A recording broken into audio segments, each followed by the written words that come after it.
بسم اللہ الرحمن الرحیم۔ السلام علیکم۔ آج کا وائس نوٹ ہماری شرک کے سلسلے میں یہ سیریز کا چوتھا وائس نوٹ ہے، اور آج ہم لوگ اس چیز کا مطالعہ کریں گے کہ کس طرح سے رسول اللہ صلی اللہ علیہ وآلہ وسلم نے اپنے صحابہ کرام کو وہ علم دیا، وہ تعلیم دی کہ اللہ تعالیٰ کے سوا کسی بھی دوسری ہستی کو غائب میں مدد پکارنا خالصاً شرک اور ناقابل معافی گناہ ہے۔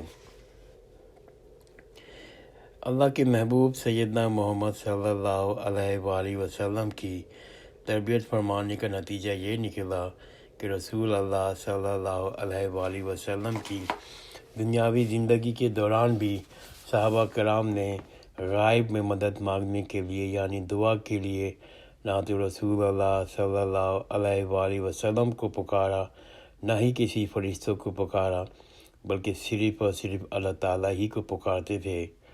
اس سلسلے میں اس زمن میں ایک حدیث شیئر کرتا ہوں۔ یہ حدیث صحیح بخاری کی کتاب مغازی حدیث نمبر 4086 ہے۔ یہ حدیث سیدنا ابو ہریرہ رضی اللہ تعالیٰ عنہ سے روایت ہے کہ رسول اللہ صلی اللہ علیہ وآلہ وسلم نے جاسوسی کے لیے 10 آدمیوں کی ایک جماعت روانہ کی۔ ان پہ عاصم بن ثابت انصاری رضی اللہ تعالیٰ عنہ کو امیر مقرر کیا۔ جب وہ عصفان اور مکہ مکرمہ کے درمیان پہنچے تو بنو لیحان نے 100 تیر انداز کا لشکر روانہ کیا، جو ان کی کھوج لگاتا ہوئے وہاں پہنچا اور ان پر 30 برسا دیے۔ اس پہ سیدنا عاصم بن ثابت انصاری رضی اللہ تعالیٰ عنہ نے عرض کیا، اللہم اخبر عنا نبیک صلی اللہ علیہ وسلم۔ اس کا ترجمہ یہ ہے، اے اللہ ہمارے حال کی خبر ہمارے نبی صلی اللہ علیہ وآلہ وسلم کو فرما دے۔ پھر 7 لوگ شہید کر دیے گئے، باقی 3 کو قید کر لیا، ان میں سے 2 شہید کر دیے گئے۔ اس زمن میں ایک اور حدیث آپ لوگوں کے سامنے رکھتا ہوں۔ یہ حدیث صحیح مسلم کی کتاب الامارہ حدیث نمبر 4917 ہے۔ یہ حدیث سیدنا انس بن مالک رضی اللہ تعالیٰ عنہ سے روایت ہے کہ رسول اللہ صلی اللہ علیہ وآلہ وسلم کی خدمت میں کچھ لوگ حاضر ہوئے اور عرض کیا، ہمارے ساتھ کچھ لوگ بھیجیں جو ہمیں قرآن اور سنت کی تعلیم دیں۔ تو آپ صلی اللہ علیہ وسلم نے 70 انصاریوں کو ان کے ساتھ روانہ کیا، جن کو قراء کہا جاتا تھا۔ قراء وہ لوگ ہوتے تھے جو اپنی تعلیم، اپنا علم مکمل کر چکے ہوتے تھے۔ وہ قاری ہوتے تھے، لوگوں کو تعلیم دیتے تھے۔ ان لوگوں نے 70 انصاریوں کو منزل پر پہنچنے سے پہلے ہی شہید کر دیا۔ ان حضرات نے مرتے وقت یہ دعا فرمائی، جس کا ترجمہ یہ ہے، اے اللہ ہمارے متعلق ہمارے نبی صلی اللہ علیہ وسلم کو اطلاع فرما دے کہ ہم تجھ سے ملاقات کر چکے ہیں، ہم تجھ سے راضی اور تو ہم سے راضی۔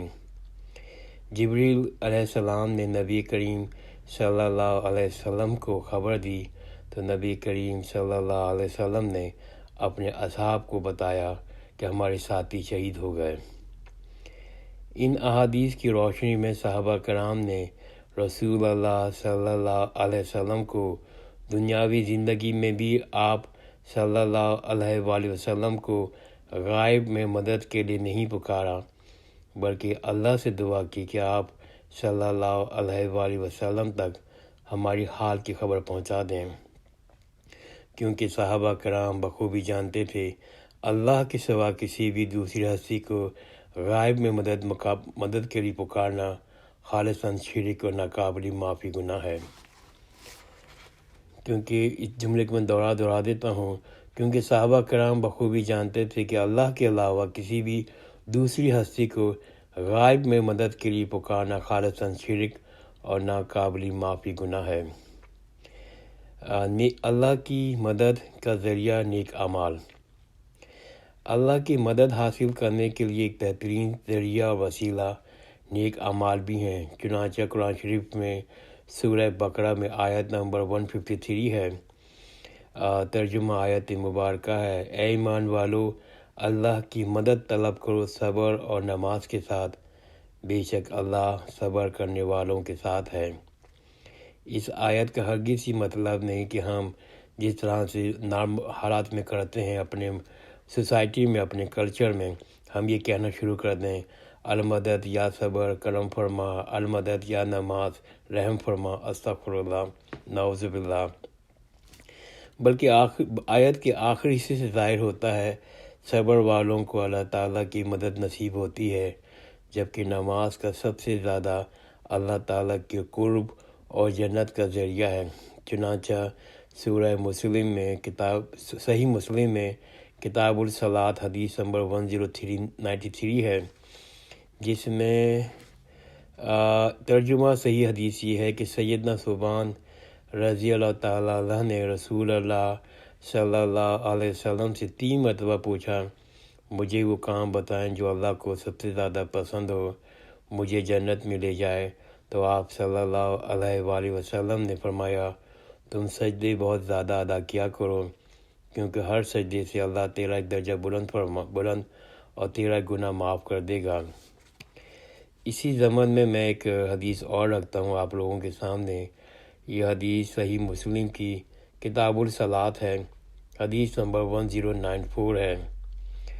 یہ حدیث بہت خوبصورت حدیث ہے، اور یہ حدیث سیدنا ربیعہ بن کعب رضی اللہ تعالیٰ عنہ سے روایت کرتے ہیں کہ میرا رسول اللہ صلی اللہ علیہ وسلم کے پاس رہا کرتا تھا۔ آپ صلی اللہ علیہ وآلہ وسلم کے پاس وضو کا پانی اور حاجت کا پانی لایا کرتا تھا۔ ایک مرتبہ آپ صلی اللہ علیہ وسلم نے ارشاد فرمایا، مانگ، کیا مانگتا ہے؟ میں نے عرض کیا کہ میں جنت میں آپ صلی اللہ علیہ وآلہ وسلم کی رفاقت کا سوال کرتا ہوں۔ آپ صلی اللہ علیہ وسلم نے ارشاد فرمایا، اور کچھ؟ میں نے عرض کیا بس یہی کافی ہے۔ تو آپ صلی اللہ علیہ وسلم نے ارشاد فرمایا، اچھا تو پھر کثرت سجود یعنی نفلی نمازوں کے ذریعے سے میری مدد کر۔ اس زمن میں ایک اور حدیث رکھتا ہوں، وہ حدیث صحیح بخاری کی ہے، کتاب رقاق، حدیث نمبر 6502 ہے۔ اس حدیث کا غلط تفسیر بھی کچھ لوگوں نے بیان کی ہے، اور اس حدیث سے فرقہ حلولیہ کا باطل عقیدہ بھی نکالا ہے۔ یہ حدیث سیدنا ابو ہریرہ رضی اللہ تعالیٰ عنہ سے روایت ہے کہ رسول اللہ صلی اللہ علیہ وآلہ وسلم نے فرمایا، اللہ فرماتا ہے جو انسان میرے کسی ولی کے ساتھ دشمنی رکھے تو میرا اس کے خلاف اعلان جنگ ہے۔ میرا بندہ میرا قرب اس سے زیادہ کسی چیز سے حاصل نہیں کرتا کہ جو میں نے اس پہ فرض کر رکھی ہیں۔ میرا بندہ نوافل کے ذریعے میرا قرب حاصل کر لیتا ہے، حالانکہ میں اسے محبت کرنے لگتا ہوں، حتیٰ کہ میں اسے محبت کرنے لگتا ہوں، اور میں جب اسے محبت کرنے لگتا ہوں تو میں اس کا کان بن جاتا ہوں جس سے وہ سنتا ہے، میں اس کی آنکھ بن جاتا ہوں جس سے وہ دیکھتا ہے، میں اس کا ہاتھ بن جاتا ہوں جس سے وہ پکڑتا ہے، میں اس کا پاؤں بن جاتا ہوں جس سے وہ چلتا ہے۔ اگر وہ مجھ سے کوئی چیز مانگتا ہے تو میں اسے عطا کر دیتا ہوں۔ اگر وہ کسی دشمن کے مقابلے میں میری مدد طلب کرتا ہے تو میں پناہ طلب کرتا ہوں، اور میں اسے پناہ دے دیتا ہوں۔ اگر وہ کسی دشمن کے مقابلے میں میری پناہ طلب کرتا ہے، میری مدد طلب کرتا ہے، میں پناہ طلب کرتا ہے تو میں اسے اپنی پناہ دے دیتا ہوں۔ اس حدیث کی یہ تفسیر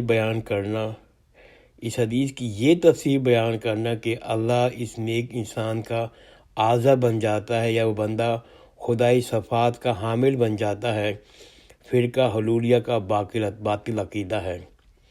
اس حدیث کی یہ تفسیر بیان کرنا کہ اللہ اس نیک انسان کا اعضا بن جاتا ہے یا بندہ خدائی صفات کا حامل بن جاتا ہے تو فرقہ حلولیہ کا باطل عقیدہ ہے۔ یہ خالصتاً شرک اور ناقابل معافی گناہ ہے۔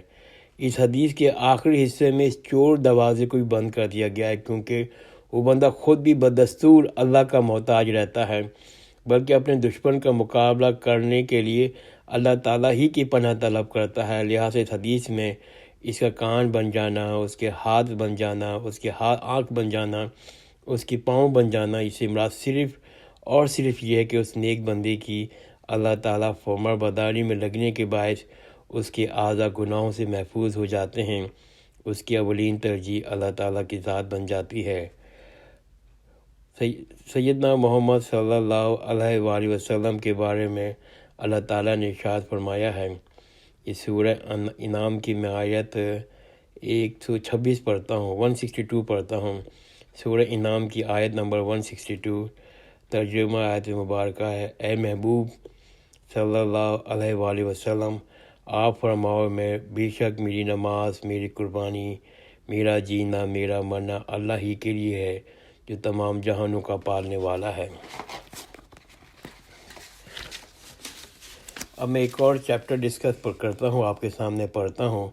یہ ہے اللہ کی مدد کا ذریعہ فرشتے، اور ہم اس کے اندر بھی قرآن شریف کی آیات سے اور احادیث سے پڑھتے ہیں، اور کیونکہ فرشتوں کو پکارنا بھی خالصاً شرک اور ناقابل معافی گناہ ہے۔ اللہ نے اپنے محبوب صلی اللہ علیہ وسلم کی خدمت میں فرشتوں کو مامور فرمایا تھا، مگر آپ صلی اللہ علیہ وسلم نے کبھی فرشتوں کو نہیں پکارا، کیونکہ سورہ تحریم میں آیت نمبر 4 میں آیا ہے۔ آیت کا ترجمہ یہ ہے، پس ان کا یعنی رسول اللہ صلی اللہ علیہ وآلہ وسلم کا مددگار اللہ ہے، جبریل علیہ السلام ہے اور مومنین ہے، اور اس کے فرشتے بھی ان کی مددگار ہیں۔ اس آیت کریمہ میں اللہ تعالیٰ نے اپنے علاوہ جبریل علیہ السلام، مومنین اور فرشتوں کو بھی رسول اللہ صلی اللہ علیہ وسلم کا مددگار کہا ہے۔ ایک عام فہم انسان بھی ایسا بےہودہ نتیجہ ہرگز سے نکالے گا۔ آیت سے مراد صرف یہ ہے کہ اللہ تعالیٰ نے رسول اللہ صلی اللہ علیہ وسلم کو جانثار صحابہ کرام رضی اللہ عنہم عطا فرمائے، آپ صلی اللہ علیہ وسلم کی خدمت میں فرشتوں کو معمور فرمایا۔ غائب میں مدد کرنا پکارنا صرف اللہ تعالیٰ کے ساتھ ہی خاص ہے۔ چنانچہ اس تشریح کو میں کچھ اور آیتیں پڑھ کر بیان کرتا ہوں۔ اس ضمن میں ایک سورہ انفال آیت نمبر 62 پڑھتا ہوں، جس میں اللہ تعالیٰ نے فرمایا کہ اے محبوب صلی اللہ علیہ وآلہ وسلم، اگر وہ منافقین آپ کو دھوکہ نہ دینا چاہیں تو اللہ تعالیٰ آپ کے لیے کافی ہے، وہی ہے جس نے آپ کی مدد کی اپنے سے اور مومنین کے ذریعے۔ اور اس سلسلے میں ایک اور آیت پڑھتا ہوں، سورہ انفال آیت نمبر 9 ہے، اور اس کا ترجمہ مبارکہ یہ ہے کہ اے میرے محبوب صلی اللہ علیہ وآلہ وسلم، جب آپ اپنے رب سے فریاد کرتے ہیں تو اس نے آپ کی سن لی، فرمایا کہ میں آپ کی مدد کرنے والوں ہوں اور ہزار فرشتے کی قطار سے۔ ترجمہ آیت مبارکہ یہ ہے، اے محبوب، جب آپ اپنے رب سے فریاد کرتے ہیں تو اس نے آپ کی سن لی، فرمایا کہ میں آپ کی مدد کرتا ہوں ہزار فرشتوں کی قطار سے۔ اس زمن میں ایک اور حدیث شیئر کرتا ہوں آپ کے سامنے۔ وہ حدیث ہے صحیح بخاری کی کتاب وکالہ، حدیث نمبر 2311، 2311، اور یہ حدیث سیدنا ابو ہریرہ رضی اللہ تعالیٰ عنہ کہتے ہیں، رسول اللہ صلی اللہ علیہ وسلم نے اس بات کی تصدیق فرمائی کہ جب کوئی مسلمان رات کو سونے سے پہلے آیت الکرسی پڑھ لے تو پوری رات اللہ تعالیٰ کی طرف سے اس کی حفاظت کے لیے ایک فرشتہ مقرر کر دیتا ہے، اور شیطان صبح تک اس کے پاس نہیں آ سکتا۔ تو اللہ تعالیٰ نے ان احادیث کی روشنی میں یہ بات بتائی ہے ہمیں کہ امت محمد کی حفاظت پہ بھی اپنے فرشتے معمور فرما رکھے ہیں، لیکن ان فرشتوں کو پکارنا خالصاً شرک ہے اور ناقابل معافی گناہ ہے۔ الحمدللہ میں اپنا مطالعہ یہاں رکھتا ہوں، آئندہ کی نشست میں میں اس کا مزید مطالعہ کروں گا کہ اللہ کی مدد کا ذریعہ ظاہری اسباب اور انسان۔ جزاک اللہ خیرن، خدا حافظ۔